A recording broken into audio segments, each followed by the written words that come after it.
আসসালামু আলাইকুম। আজকে আমরা চ্যাপ্টার 2 শুরু করব। যে চ্যাপ্টার 2 এর নাম হচ্ছে রেকর্ডিং প্রসেস। রেকর্ডিং প্রসেসে আমাদের এই চ্যাপ্টারে 3টা জিনিস থাকবে রেকর্ডিং প্রসেসে। প্রথমত হচ্ছে জার্নাল। এই যে জার্নাল করানো হয়েছে এখানে জার্নাল। আর এই জার্নালটা সুন্দরভাবে বোঝার জন্য আমাদের এই ভিডিওটা খুবই হেল্প করবে এবং পাশাপাশি আমরা যদি বেসিক ভিডিওগুলো দেখে থাকি তাহলে আমার 3 নাম্বার যে বেসিক ভিডিওটা আছে সেটাতে আমি জার্নাল সম্পর্কে কিছু আলোচনা করছিলাম, তো ওইখানেও বিস্তারিত কিছু বলা আছে। সো আমি মনে করি এই ভিডিওটা দেখার আগে জার্নাল বোঝার জন্য 3 নাম্বার যে বেসিক ভিডিও সেটা দেখা প্রয়োজন। আচ্ছা, প্রয়োজন না, আসলে বিষয়টা হচ্ছে দেখলে ভালো হবে বুঝতে। এখানেও সেটা বুঝিয়ে দেবো। আচ্ছা, তো রেকর্ডিং প্রসেস 2 নাম্বার চ্যাপ্টার। এই চ্যাপ্টারের প্রথম কাজ হচ্ছে জার্নাল করা। জার্নাল করার পরে আমাদের মনে রাখতে হবে জার্নাল আমাদের মেন জিনিস। এই জার্নাল থেকে আমাদের করতে হবে ট্রায়াল ব্যালেন্স না, লেজার। জার্নাল থেকে আমাদের জেনারেল লেজার করা লাগবে। আর এই জেনারেল লেজারটা জার্নাল থেকেই করতে হবে। জার্নাল না থাকলে জেনারেল লেজার করা যাবে না। আমাকে হুট করে কেউ বলবে না জেনারেল লেজার করো। যদি জেনারেল লেজার করতে দেয় আমাকে কেউ, তাহলে অবশ্যই আমাকে আগে জার্নাল থাকবে আমার আগে। আচ্ছা, এই জেনারেল লেজার এর পরে আমাদের এই জেনারেল লেজার থেকে আমাদের ট্রায়াল ব্যালেন্স করতে হবে। সো আমরা বুঝতেই পারতেছি যে একটা আরেকটার সাথে কানেক্টেড, একটা ছাড়া আরেকটা পসিবল না। প্রথমত আমার লেজার প্রশ্ন দেওয়া থাকবে, প্রশ্ন থেকে আমি লেজার করতে পারবো, জার্নাল করতে পারবো প্রশ্ন থেকে। বা জার্নাল করার পরে লেজার এবং ট্রায়াল ব্যালেন্স করার জন্য আমার জার্নাল লাগবে মাস্ট। আমি প্রশ্ন দেখে ডিরেক্ট লেজার করতে পারবো না। সো এরপরে আমার ট্রায়াল ব্যালেন্সটা আমার করার জন্য আমার কী করা লাগবে, লেজারটা দেখা লাগবে। ঠিক আছে? সো একটা একটার সাথে কানেক্টেড। সো আমি প্রথমে এমন একটা ম্যাথ দিচ্ছি যে ম্যাথটাতে আমি সবগুলোই করা আছে, যে একটা ম্যাথ থেকেই সবগুলো করা আছে। সো এটা করলে ইনশাল্লাহ আমি একটা ম্যাথ থেকে সবগুলো বুঝিয়ে দেওয়ার চেষ্টা করবো ইনশাল্লাহ। তো এই ভিডিওতে হয়তো শুধু জার্নাল রাখতে পারি, এরপরের ভিডিওতে লেজার এবং ট্রায়াল ব্যালেন্স কমপ্লিট করবো ইনশাল্লাহ হয়তো। আচ্ছা, আমরা এখন জার্নালে আসি। তো আমাদের প্রথম হচ্ছে কোশ্চেনটা হচ্ছে এটা। ঠিক আছে, বই না অবশ্যই এটা সলিউশন, বাট বইয়ের P2-3A এই ম্যাথটা। সো এখানে আমরা দেখি প্রথম ট্রানজ্যাকশন মের 1 তারিখে কী বলা আছে। মের 1 তারিখে বলা আছে রাহুল শাহ ইনভেস্ট 40,000 টাকা ক্যাশ ইন দ্য কোম্পানি। ঠিক আছে, অ্যাজ ইটস সোল অনার। ওকে, সে নিজে অনার হিসেবে 40,000 টাকা কোম্পানিতে কী করছে, ইনভেস্ট করছে। প্রথমত আমরা যখন জার্নাল শুরু করব, শুরুতে আমাদের জার্নালের নামটা কোম্পানির নাম লিখতে হবে যে জার্নাল, এটা আমাদের লিখতে হবে মাস্ট। না লিখলে 1 নম্বর হবে, কেটে দিলাম। ওকে, তো প্রথম আমরা কি বললাম যে ক্যাশ টাকা সে কী করছে, ইনভেস্ট করছে। সো আমরা যারা আগের ভিডিওগুলো ডেবিট ক্রেডিটটা জানি সুন্দর করে, সো সেখানে আমরা দেখতে পারবো। আমি সুবিধার জন্য বের করে দিই, তাহলে একটু ভালো হবে, আশা করি সুবিধা হবে। এই যে আমরা আগেই শিখছি কিন্তু অ্যাসেট এবং এক্সপেন্স যদি বাড়ে তাহলে হবে ডেবিট, কমলে ক্রেডিট। আর লায়াবিলিটিস, অনার্স ইকুইটি আর রেভিনিউ যদি বাড়ে তাহলে ক্রেডিট, কমলে ডেবিট। সো ক্যাশ টাকাটা আমাদের আসছে কোম্পানিতে, তাই না? তো ক্যাশ টাকা কি, অলওয়েজ অ্যাসেট। তাহলে অ্যাসেট যদি আমাদের বাড়ে তাহলে আমরা কী করবো, ডেবিট। আমাদের প্রথমে মনে রাখতে হবে, আমাদের জার্নাল করি সেখানে অলওয়েজ আমাদের ডেবিটটা আগে উল্লেখ করা লাগবে মাস্ট। আগে ক্রেডিট উল্লেখ করবা, পরে ডেবিট উল্লেখ করবা, উল্টাপাল্টা করলে কিন্তু হবে না। আগে ডেবিট উল্লেখ করতে হবে, এরপর ক্রেডিট উল্লেখ করতে হবে। তো এখন আমার ডেবিটটা খুঁজবো প্রথমে। ডেবিট দেখো আমার ক্যাশ টাকা চলে গেছে। তো আমার যদি ক্যাশ টাকা চলে যায়, ক্যাশ টাকা আসছে, আমার ইনভেস্ট করার কারণে ক্যাশ টাকা আসছে, তো ক্যাশ টাকা বাড়ছে, তাহলে আমার অ্যাসেট বাড়ছে। অ্যাসেট বাড়লে ডেবিট। তো প্রথম আমরা কী করবো, ডেবিট জিনিসটাই লেখার ট্রাই করবো। দেখো আমি লিখছি ক্যাশ, এখানে ডেট দিবে প্রথমত।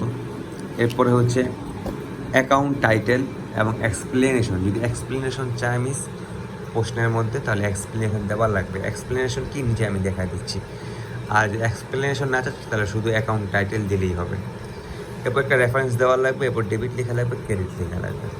রেফারেন্সের বিষয়টা আমরা প্রথমে লিখবো না, রেফারেন্স লিখে রাখবো, বাট এখানে যে আমার নাম্বারগুলো দিছি এই নাম্বারগুলো আমরা কিছু লিখবো না এখন। এটা হচ্ছে আমরা যখন লেজার করব, লেজার থেকে আমাদের একটা নাম্বার আসবে, সো ওই নাম্বারটা আমরা এখানে লিখবো। সো এখন লেখা লাগবে না। যদি কোনো ম্যাথ আমাদেরকে দেয়, যে ম্যাথে আমাদের শুধু জার্নাল করতে হচ্ছে, তো সেখানে আমার রেফারেন্সটা আমরা খালি রাখবো। বাট মিস যদি বলে দেয় যে ক্যাশ অ্যাকাউন্টের রেফারেন্স এইটা, তখন আমাদের আবার রেফারেন্স দিয়ে দিতে হবে, ঠিক আছে? আচ্ছা, তো আমরা এখন ম্যাথে ঢুকি। তো আমাদের ক্যাশ টাকা বাড়ছে, ক্যাশ টাকা বাড়লে আমরা কী করব? ডেবিট হয়েছে কয় টাকা? 40,000 টাকা ডেবিট হয়েছে। ওকে, এখন দেখো আমাদের ক্যাশ টাকা বাড়ছে, ইনভেস্ট যে করছে আমরা বলছি ডাবল এন্ট্রি হবে, 2টা এন্ট্রি হবে আমাদের অলওয়েজ। তো ডাবল এন্ট্রির মধ্যে আরেকটা এন্ট্রি আমরা কী দিতে পারি? অলওয়েজ ক্যাপিটাল দিব। ওনারের যে ক্যাপিটাল, ওনারের ক্যাপিটাল বাড়ছে, ওনারের ক্লেম বাড়ছে। সো ওনারের ক্লেম যদি বাড়ে, ওনার্স ইকুইটির মধ্যে ক্যাপিটাল আছে, তো ওনার্সের ক্লেম বাড়লে আমরা অবশ্যই সেটা হবে কি? ক্রেডিট। সো ওনার্সের ক্লেম যেহেতু বাড়ছে, সেহেতু আমরা এটা কী করলাম? ক্রেডিট করলাম। ক্রেডিট কয় টাকা করলাম? 40,000 টাকা করলাম, ঠিক আছে? আশা করি প্রথম ট্রানজ্যাকশনটা আমরা বুঝতে পারছি। এরপর 2 নম্বরে কী বলা আছে? 2 নম্বরে বলা আছে একটা এমপ্লয়ি আমি হায়ার করছি। ওকে, এমপ্লয়ি হায়ার করছি, but hire 2 employee in the work to work in the warehouse. আচ্ছা, they will each be paid a salary of 3,050 টাকা পার মান্থ। তারা প্রত্যেক মাসে 3,050 টাকা করে পাবে।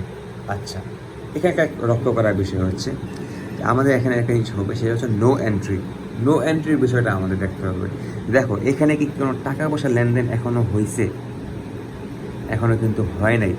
2 তারিখে আমি এমপ্লয়ি হায়ার করছি, বাট তারা এখনও কাজ শুরু করে নাই, এবং they will each be paid, তারা পেড করা, এখানে কিন্তু ফিউচার টেন্স বলা আছে, তারা পেড, তাদেরকে পেড করা হবে। সো তাদেরকে যদি পেড করা হয়, এখন কিন্তু আমরা পেড করি নাই, তাহলে কি 2 তারিখে আমাদের কোনো ট্রানজ্যাকশন হয়েছে? হয় নাই, বাট আমি জাস্ট উল্লেখ করে রাখলাম যে আমি 2টা এমপ্লয়ি নিছি। সো এরকম কিছু ম্যাথ থাকবে যেখানে কিন্তু আমাদের ট্রানজ্যাকশন হবে না, এটা আমাদের মাথায় রাখতে হবে মাস্ট। হ্যাঁ, যে টাকা পয়সার ট্রানজ্যাকশন হইলেই আমরা এটাকে জার্নালে তুলব, কিন্তু যদি বলা হয় টাকা পয়সার ট্রানজ্যাকশন নাই, কিছুই হয় নাই, সেটা আমার জার্নাল তৈরি করব না। সো এখানে কিন্তু টাকা পয়সা কোনো ট্রানজ্যাকশন হয় না দেখে আমরা এখানে 2 নম্বরে নো এন্ট্রি লিখে দিলাম, যা আমাদের মূলত কোনো এন্ট্রি মানে নো এন্ট্রি মানে কি, এখানে আমাদের কোনো টাকা পয়সা লেনদেন হয় নাই, এটা আমরা এখানে নো এন্ট্রি দিলাম। আশা করি এটা আমরা বুঝতে পারছি। আচ্ছা, 3 নম্বর কি বলা আছে? 3 নম্বরে বলা আছে sign 2 year rental agreement on a warehouse. আচ্ছা, 2 বছরের একটা রেন্টাল এগ্রিমেন্ট করা হয়েছে ওয়্যার হাউসে, পেইড। কিন্তু এখন দেখো এখানে যদি জাস্ট এতটুকু বলা হতো, তো আমি কিন্তু এখানেও লিখে দিতাম নো এন্ট্রি, বাট আমার সামনে আগাচ্ছি। সামনে কি বলছে? পেড 24,000 টাকা cash in advance for first year. ও আচ্ছা, এর আগে আরেকটা কাজ করতে হবে আমার। এর আগে কাজটা হচ্ছে, আমি তোমাদের ভুলে গেছিলাম জিনিসটা জানাতে, যে আমরা যে প্রথম অ্যাকাউন্টটা লিখছি, প্রথম যে 1 তারিখে ট্রানজ্যাকশন হয়েছে, সেখানে আমাদের এই 2টা জিনিস, ডেবিট এবং ক্রেডিট, আমাদের অলওয়েজ ডেবিটটা একটু বাম পাশে লিখতে হবে, ক্রেডিটটা একটু ফাঁক রেখে লিখতে হবে, যেন মিস বা আমাদের স্যারদের বুঝতে সুবিধা হয়, ঠিক আছে? ক্যাশ ডেবিটটা একটু আগে লিখবো, ডেবিটের একটু জায়গা রেখে আমরা ক্রেডিটের কাজটা লিখবো। প্রথমত আমরা এই জিনিসটা করবো। দ্বিতীয়ত এই যে নিচে আমি যে লিখলাম না, অনার্স ইনভেস্টমেন্ট, অনার ইনভেস্ট করছে। সো এই জিনিসটা কি? এই জিনিসটা হচ্ছে এক্সপ্লেনেশন। যদি এক্সপ্লেনেশন চায় তাহলে আমাদের এক্সপ্লেনেশন দেওয়া লাগবে, যদি না চায় তাহলে আমাদের না দিলেও হবে। সো এই জিনিস 2টা হচ্ছে অ্যাকাউন্ট টাইটেল, আর এক্সপ্লেনেশন হচ্ছে এটা এক্সপ্লেনেশন আমরা কীভাবে দিব? এক্সপ্লেনেশন আমরা এরকম অনার্স ইনভেস্টমেন্ট বা এরকম আমরা ম্যাথ করলেই বুঝতে পারবে এই জায়গায় কী হয়েছে, এই জায়গায় অনার্স ইনভেস্ট করছে মূলত, এই জন্য আমরা এটাকে অনার্স ইনভেস্টমেন্ট বলে দিলাম, এক্সপ্লেনেশন দিয়ে দিলাম, ঠিক আছে? আচ্ছা, তো 3 নম্বর তারিখে কী হয়েছিল? 3 নম্বর তারিখে হয়েছে 2 বছর একটা রেন্টাল এগ্রিমেন্ট হয়েছে, সেখানে পেইড করছে 24,000 টাকা ইন অ্যাডভান্স ফর ফার্স্ট ইয়ার। তো দেখো আমি টাকা দিয়ে দিয়েছি, কিন্তু তো টাকা দিয়ে দিয়েছি, আমার অ্যাসেট কমে গেছে, অ্যাসেট কমে গেলে কি? ক্রেডিট। ক্যাশ কমলে ক্রেডিট। ওকে, তা আমাদের ডেবিট কি হয়েছে? আমরা কিন্তু দেখো একটা পেড করছি অ্যাডভান্স, অ্যাডভান্স যদি আমি কোনো কিছু পেড করি, সেটাকে আমি বলতে পারি প্রিপেড। তো প্রিপেড কী করছি আমরা? এটার মধ্যে একটা রেন্ট, হ্যাঁ, ওয়্যার হাউসে একটা এগ্রিমেন্ট, রেন্টাল বলা আছে, সো আমি কী করছি, রেন্ট দিছি অগ্রিম। কয় বছরের? ফার্স্ট 2 বছরের জন্য আমার এগ্রিমেন্ট হয়েছে, বাট আমি প্রথম বছর এটা দিছি, মানে 1 বছরে আমি 24,000 টাকা অগ্রিম দিয়ে দিছি। ঠিক আছে, সো এই জিনিসটা আমার কি, আমি কি বলতে পারি, এই জিনিসটাকে আমি কি বলতে পারি, প্রিপেড রেন্ট। 100বার বলতে পারি প্রিপেড রেন্ট, যে আমি আগেই অগ্রিম টাকা দিয়ে দিছি। সো প্রিপেড রেন্ট, আমি অগ্রিম টাকা দিছি, আমি এটা বেনিফিট পাবো ফিউচারে। সো ফিউচারে কোনো কিছু বেনিফিট পাওয়াই কি অ্যাসেট না? আর অ্যাসেট যদি বাড়ে সেটাকে আমরা কি বলতে পারি, ডেবিট বলতে পারি। সো দেখো এখানে আমরা প্রিপেড রেন্টকে আমরা ডেবিট বলছি এবং 24,000 টাকা ডেবিটে লিখছি, এবং ক্যাশ টাকা আমার কাছ থেকে চলে গেছে, এখানে 24,000 টাকা আমি ক্রেডিট দিছি, এবং সাইড দিয়ে বা নিচ দিয়ে আমি সাইড দিয়ে দিছি জায়গা কম, মানে একটু জায়গা সহজ করার জন্য বা কম করার জন্য, সেটা নিচ দিয়ে দেওয়া বেটার পরীক্ষা হলে। কী দিলাম, paid cash for advance rent. দেখো আমি কিন্তু ক্যাশটাকে পেড করছি ফর অ্যাডভান্স রেন্টের জন্য। এখানে এখানে আমি জিনিসটা বুঝতে পেরে আমি যে আমাদের এক্সপ্লেনেশন দিয়ে দিচ্ছি। তুমি তোমার মন মতো এক্সপ্লেনেশন দিতে পারো, তুমি তোমার ডিরেক্ট এই লাইনটা তুলেও এক্সপ্লেনেশন দিয়ে দিতে পারো যে পেড এত টাকা cash in advance for first ইয়ার, কোনো সমস্যা নেই, দিতে পারো। ঠিক আছে, ওকে। 4 নম্বরে কী বলছে? 4 নম্বর বলছে purchase furniture and equipment costing 30,000 টাকা। আমি এই ফার্নিচার এবং ইকুইপমেন্ট কিনেছি যেটা কস্টিং 30,000 টাকা পড়ছে। ওকে, এ ক্যাশ পেমেন্ট অফ 10,000 টাকা ওয়াজ মেড ইমিডিয়েটলি। আমি 30,000 টাকাটা কিনছি, 30,000 টাকাটা কেনার পরে আমি ক্যাশ টাকা দিছি কত? 10,000। আমি কিন্তু সম্পূর্ণ টাকা ক্যাশ দিইনি, এমন কিন্তু হয়ে থাকে। আমি সম্পূর্ণ টাকা ক্যাশ দিই, আমি 10,000 টাকা দিলাম, এবং কি বললাম, the remainder will be paid in 6 month. বাকি টাকা আমি 6 মাসের মধ্যে পেড করব। ঠিক আছে, সো এখানে একটা জিনিস খেয়াল করো, এখানে আমি কি করলাম, ফার্নিচার কিনছি, ফার্নিচার অথবা ইকুইপমেন্ট, এটা আমার জন্য কি, এটা আমার জন্য অ্যাসেট। এটা কি বাড়ছে নাকি কমছে? অবশ্যই বাড়ছে। সো ফার্নিচার অ্যান্ড ইকুইপমেন্টকে আমরা কী বলতে পারি? অবশ্যই ডেবিট বলতে পারি। সো দেখো ফার্নিচার এবং ইকুইপমেন্টকে আমরা ডেবিট লিখলাম, ডেবিট লিখে আমরা এখানে ডেবিটে 30,000 টাকা অ্যাড করলাম। হ্যাঁ, এখন আমাদের ক্রেডিট কী হবে? আমার 10,000 টাকা আমার কাছ থেকে চলে গেছে, তাই না? আমি পেড করছি 10,000 টাকা, 10,000 টাকা আমার কাছ থেকে চলে গেছে। সো আমি তো বাকি 20,000 টাকাকে আমি কী বলবো? বাকি 20,000 টাকাকে আমি দিই নি, বাকি 20,000 টাকা কি আমার দায়বদ্ধতা না? আমার ভবিষ্যতে দেওয়ার লাগবে, তাহলে কি এটা লায়াবিলিটিস না? তো লায়াবিলিটিসের মধ্যে এটা কিসে পড়ে? অ্যাকাউন্ট পেয়েবল না? ভবিষ্যতে আমার টাকাটা দেওয়ার লাগবে, অ্যাকাউন্ট পেয়েবল। সো দেখো আমি ক্যাশ টাকা করছি 10,000 টাকা হচ্ছে ক্রেডিট, 10,000 টাকা ক্যাশ ক্রেডিট করছি, ঠিক আছে। আর অ্যাকাউন্ট পেয়েবল করছি 20,000 টাকা। মোট কি আমার 30,000 টাকা হয়েছে না? আমার এই পাশে এবং এই পাশে মিলতে হবে অলওয়েজ। দেখো এখানে 30,000 টাকা মিলাইছি, এখানেও কত আমি 30,000 টাকা মিলেছি কিন্তু ঘুরে ফিরে। ঠিক আছে, এবং আমি একটা এক্সপ্লেনেশন দিলাম যে পারচেস ইকুইপমেন্ট মানে ইকুইপমেন্ট কিনছি paying and on account. Pay করাও হয়েছে এবং অন অ্যাকাউন্টও হয়েছে। পে করা কি, পে করছি আমি 10,000 টাকা, অন অ্যাকাউন্ট কি বাকিতে রাখছি 20,000 টাকা, মানে অ্যাকাউন্ট পেয়েবল। তো আশা করি আমরা 4 তারিখে যে ট্রানজ্যাকশন সেটাও বুঝতে পারছি। আচ্ছা, এখন আমরা 5 তারিখে যে ট্রানজ্যাকশন সেটা সম্পর্কে সেটার দিকে যাই একটু। সেখানে কি বলা হয়েছে, পেইড 1,800 টাকা cash for a 1 year insurance policy on the furniture and equipment. আচ্ছা, 1 year ইন্স্যুরেন্স পলিসির জন্য আমি পেইড করছি ক্যাশ কত? ফার্নিচার এবং ইকুইপমেন্টের জন্য। হ্যাঁ, কিন্তু কী করছি, জিনিসটা কি আমার অগ্রিম পেড করা হয়েছে। পেড 1,800 টাকা যে আমি পেড করছি এটা ইন্স্যুরেন্সের জন্য। 1 বছর ইন্স্যুরেন্সের জন্য আমি যদি পেড করে থাকি, হ্যাঁ, তো সেটাকে অবশ্যই আমরা প্রিপেড ইন্স্যুরেন্স বলতে পারি, তাই না? অগ্রিম পে করছি 1 বছর জন্য। আমি তো এখনো ভোগ করা শুরু করিনি, আজকে পে করলাম। তো আমার কাছে টাকা চলে গেলে অলওয়েজ ক্রেডিট। ক্যাশ চলে গেছে মানে অ্যাসেট কমে গেছে, তাহলে ক্রেডিট। প্রিপেড ইন্স্যুরেন্স যে আমি করলাম, দেখো আমি অগ্রিম টাকা কী করলাম, দিলাম, এটা কি আমার জন্য একটা অ্যাসেট না? অ্যাসেট হিসেবে আসে না আমার জন্য? তো প্রিপেড ইন্স্যুরেন্সকে আমরা কী বললাম, অ্যাসেট বললাম 5 তারিখ, এবং এটাকে আমরা ডেবিট করলাম, এবং ক্যাশ টাকা আমার কাছ থেকে চলে গেছে এবং এটাকে আমরা কী করলাম, ক্রেডিট করলাম। এবং আমরা একটা এক্সপ্লেনেশন দিলাম কি, prepaid insurance for cash, prepaid insurance for ক্যাশের মাধ্যমে আর কি। ঠিক আছে, আচ্ছা 5 তারিখে এটা আমরা বুঝতে পারছি। আচ্ছা, এখন আমরা 6 তারিখে আসি। Purchase basic office supplies.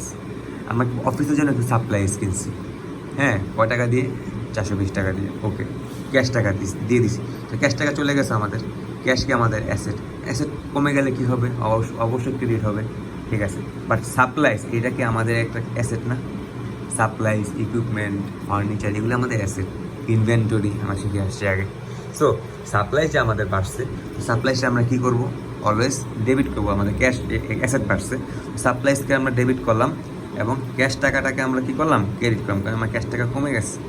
এবং একটা explanation, purchase office supplies in cash, cash টাকার মাধ্যমে আমরা কিনছি। ওকে, 7 তারিখে আসি আমরা। 7 তারিখে কী বলা হয়েছে? পারচেস মোর অফিস সাপ্লাই, আর আরও বেশি সাপ্লাইজ কিনছি, বাট ফর 1500 টাকা দিয়ে অন অ্যাকাউন্ট, মানে কি বাকিতে কিনছি আমি। বাকিতে কিনলে কী হয়? আমার লায়াবিলিটিস বাড়ে, আমার টাকাটা ভবিষ্যতে দেওয়া লাগবে। তো লায়াবিলিটিসের মধ্যে একটা জিনিস কী আছে? Account payable. তো আমার অ্যাকাউন্ট পেয়েবল, লায়াবিলিটিস যদি আমার বাড়ে তাহলে আমাদের কী হবে? অলওয়েজ ক্রেডিট হবে। তো লায়াবিলিটিস যেহেতু বেড়ে গেছে আমাদের, সেহেতু আমি অ্যাকাউন্ট পেয়েবলকে ক্রেডিট করতে পারি। অ্যাকাউন্ট পেয়েবলকে আমি ক্রেডিট করছি, বাট ডেবিট করছি কি? সাপ্লাইজকে আমার অ্যাসেট, সাপ্লাইজকে আমি, এই দুইটার মধ্যে পার্থক্য বুঝছি আমরা। আমরা কিন্তু দুই জায়গায় কিন্তু সাপ্লাইজ কিনছি, বাট প্রথম সাপ্লাইটা আমরা ক্যাশ দিয়ে কিনছি, আর দ্বিতীয় সাপ্লাইটা আমরা অন অ্যাকাউন্ট কিনছি। মানে কি অন অ্যাকাউন্ট, ক্রেডিট যদি বলে ক্রেডিটে কিনছি বা অন অ্যাকাউন্টে কিনছি, সেটা হচ্ছে কি বাকিতে কিনছি। 7 নম্বরটা আমরা বুঝছি। ওকে, 8 নম্বরে যাই এখন। টোটাল রেভিনিউস আর্ন ওয়ার 20,000 টাকা। আচ্ছা, এর মধ্যে 8,000 টাকা ক্যাশ এবং 12,000 টাকা অন অ্যাকাউন্ট। ওকে, আমি আমার কোম্পানির জন্য টোটাল রেভিনিউ আমি আর্ন করছি কত টাকা? 20,000 টাকা আমি আর্ন করছি। রেভিনিউ আমি আর্ন করছি 20,000 টাকা। আচ্ছা, প্রথমত আমরা আসি, রেভিনিউ দিয়ে আমরা আর্ন করি 20,000 টাকা। রেভিনিউ বাড়লে কী হবে? রেভিনিউ বাড়লে হবে ক্রেডিট। আমরা বলছি লায়াবিলিটিস, অনার্স ইকুইটি এবং রেভিনিউ বাড়লে কী হবে? রেভিনিউ বাড়লে হবে ক্রেডিট। রেভিনিউ বাড়ছে যেহেতু আমরা বলতেই পারি 20,000 টাকা ক্রেডিট আছে। আচ্ছা, তো আমার 20,000 টাকা ক্রেডিটে নিয়ে যাবো। এখন আমার ডেবিটে হিসাব করতে হবে। ডেবিটে হিসাব করার আগে দেখো এখানে কী বলছে। দেখো বলছে হচ্ছে ক্যাশ টাকা পাইছি 8,000 টাকা, রেভিনিউ আমার 20,000 টাকা হয়েছে। আমি একটা সার্ভিস দিছি, সার্ভিসের মধ্যে আমার 20,000 টাকা, আমার মোট 20,000 টাকা সার্ভিস দিছি, এর মধ্যে 8,000 টাকা আমাকে দিছে। বলছে বাকি 12,000 টাকা অন অ্যাকাউন্ট, মানে কি বাকিতে আছে। বাকি 12,000 টাকা আমাকে পরে দিবে, তারা আমাকে দিবে। তাহলে কি আমার অ্যাকাউন্ট রিসিভেবল, আমি ভবিষ্যতে রিসিভ করবো। অ্যাকাউন্ট রিসিভেবল আমরা শিখাচ্ছি, সেটা হচ্ছে অ্যাসেট। তো অ্যাসেট আমার বাড়ছে, অ্যাকাউন্ট রিসিভেবল বাড়ছে কত টাকা? 12,000 টাকা। এবং ক্যাশ টাকা আমার বাড়ছে। ক্যাশ আমাদের কি? ক্যাশ হচ্ছে আমাদের অ্যাসেট। সো আমাদের দেখো ক্যাশ টাকা আমার বাড়ছে 8,000 টাকা, এটা ডেবিট করলাম। অ্যাকাউন্ট রিসিভেবল আমার অ্যাসেট, এটাও আমার বাড়ছে 12,000 টাকা করলাম। 12 আর 8 20, আমার ডেবিটে 20,000 টাকা হয়ে গেছে। আর আমরা আগে বলছি সার্ভিস রেভিনিউ আমাদের বাড়লে আমরা ক্রেডিট করবো, 20,000 টাকা আমি ডিরেক্টলি যাবে আমাদের ক্রেডিট করবো। আশা করি এটা আমরা বুঝতে পারছি। এবং নিচে আমি একটা এক্সপ্লেনেশন দিয়েছি, revenues earn for cash and on account. Revenue আমি আর্ন করছি ক্যাশে এবং অন অ্যাকাউন্টে, বাকিতে। ঠিক আছে, ওকে। এরপর 9 নম্বর বলছে পেড 400 টাকা for supplies for account payable. আচ্ছা, অ্যাকাউন্ট পেয়েবল ডিউ। ওকে, দেখো বসে আমরা 400 টাকা পেড করছি সাপ্লাইসের জন্য। আমাদের যে অ্যাকাউন্ট পেয়েবল ছিল, মনে আছে এখানে যে একটা অ্যাকাউন্ট পেয়েবল 7 নম্বর যে আমাদের অ্যাকাউন্ট পেয়েবল ছিল 1500 টাকা। তো 1500 টাকার মধ্যে বসে 400 টাকা আমরা দিয়ে দিচ্ছি। জিনিসটা কিন্তু এটাই বুঝেছি। দেখো পে 400 টাকা ফর 2 সাপ্লায়ার্সকে আমি পেড করছি, হ্যাঁ 400 টাকা ফর অ্যাকাউন্ট পেয়েবল ডিউ। আমার যে অ্যাকাউন্ট পেয়েবলটা ছিল আগে, সে অ্যাকাউন্ট পেয়েবলটার জন্য ডিউ ছিল যে অ্যাকাউন্ট পেয়েবল, সেটার জন্য আমরা 400 টাকা দিচ্ছি। তো দেখো টাকা চলে গেছে। প্রথমত হিসাব করো সহজভাবে, যেটা মাথায় আসবে, ডেবিট ক্রেডিট যেটা হিসাব আসবে চিন্তা করবে। টাকা চলে গেছে না? টাকা চলে গেলে অ্যাসেট চলে গেছে। অ্যাসেট চলে গেলে কি? কমে গেছে অ্যাসেট কমে গেলে ক্রেডিটের হিসাব আমাদের হয়ে গেছে, বাট আমাদের ডেবিটে হিসাব করা লাগবে। এখন দেখো এখানে ডেবিট হিসাবটা একটু ক্রিটিক্যাল, একটু আমার মাথা খাটাইতে হবে। দেখো আমার লায়াবিলিটিস ছিল আগে 1500 টাকা, তাই না? লায়াবিলিটিস বাড়লে কি ক্রেডিট ছিল আমার। দেখো 7 তারিখে আমার লায়াবিলিটিস অ্যাকাউন্ট পেয়েবল, আমার লায়াবিলিটিস ছিল 1500 টাকা, তাই না? দেখো আমার লায়াবিলিটিস যখন 1500 টাকা ছিল, আমার লায়াবিলিটিস 1500 টাকার মধ্যে যদি আমি 400 টাকা দিয়ে দিই, তাহলে কি আমার 400 টাকার দায়বদ্ধ কমে গেল না? লায়াবিলিটিস কমে গেল না আমার? হ্যাঁ, তো লায়াবিলিটিস কমলে, হ্যাঁ তাহলে আমার কি শিখছেন? লায়াবিলিটিস যদি কমে তাহলে কি আমার কী হবে? ডেবিট হবে না? লায়াবিলিটিস যদি কমে। সো এখানে আমরা কি বলতে পারি না, অ্যাকাউন্ট পেয়েবল যে ছিল 1500 টাকার মধ্যে 400 টাকা দিয়ে দিচ্ছি, তো অ্যাকাউন্ট পেয়েবল 400 টাকার অ্যাকাউন্ট পেয়েবল আমার কী হয়েছে? কমে গেছে। কমে গেলে কি ডেবিট হয়? ডেবিট হয়েছে। সো আমরা আশা করি 9 তারিখ এটা বুঝতে পারছি। আসি 10 নম্বর বলছে কি রিসিভ 3,000 টাকা from customer in payment of account receivable. আচ্ছা, আমরা যে একটা অ্যাকাউন্ট রিসিভেবল ছিল মনে আছে, আমরা যে 8 তারিখে 8 নম্বর ট্রানজ্যাকশনে 12,000 টাকা অ্যাকাউন্ট রিসিভেবল ছিল।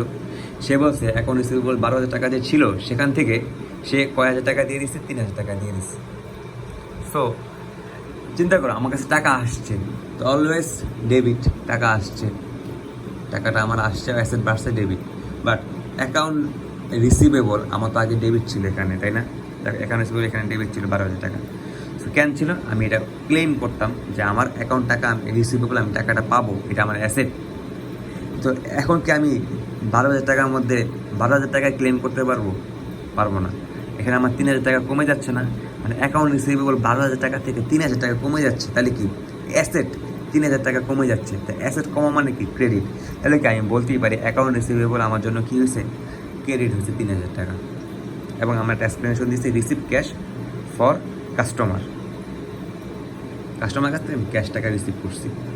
ওকে, যেটা ছিল অন অ্যাকাউন্ট, এটা দিলেও হবে, এখানে অন অ্যাকাউন্ট লিখলেও হবে। ওকে, এরপর আমরা আশা করি এটা বুঝতে পারছি। এরপর আমরা 11 নম্বরে আসি। 11 নম্বরে কী বলছে, receive utility bills in the account 350 to be paid next month. ঠিক আছে, তো জিনিসটা একটু মাথায় খাটাতে হবে। এখন বলা হচ্ছে নেক্সট মান্থে পেড করা হবে, এখন কিন্তু পেড করা হবে না। এখন আমাদের মাথায় কিন্তু একটা ঢুকতে পারে, তো নেক্সট মান্থে পেড করবো, তো আমি এখন এটা ট্রানজ্যাকশন কেন দিব? এখন আমার ট্রানজ্যাকশনটা দেওয়া লাগবে, কেননা আমি একটা জিনিস রিসিভ করছি, বিল। ইউটিলিটি কি? ইউটিলিটি হচ্ছে লাইক ফর এক্সাম্পল, যে আমি সহজ একটা এক্সাম্পল দিই। ইউটিলিটি বিলটা হচ্ছে, মনে করো আমার অফিসের আমি বললাম আমার অফিসের কর্মচারীদের জন্য চা পানি, নিচে একটা টাউনের দোকান আছে, বা নিচে একটা রেস্টুরেন্ট আছে ধরো, এই রেস্টুরেন্টের মধ্যে দুপুরের খাবার আমার এমপ্লয়িরা সবাই ওখানে গিয়ে খাবে, এবং এই বিলটা আমার কোম্পানি বহন করবে। বিলটা কোম্পানি যেহেতু বহন করবে, সেহেতু আমার কাস্টমাররা, এমপ্লয়িরা দুপুরে গিয়ে খেলো, খাওয়ার পরে একটা বিল উঠছে না, এই বিলটা করলো কি,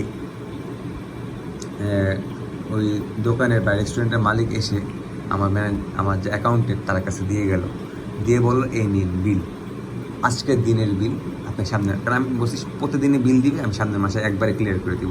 সো আজকের দিনে বিল উঠছে কত? আজকের দিনে বিল উঠছে আমার 350 টাকা।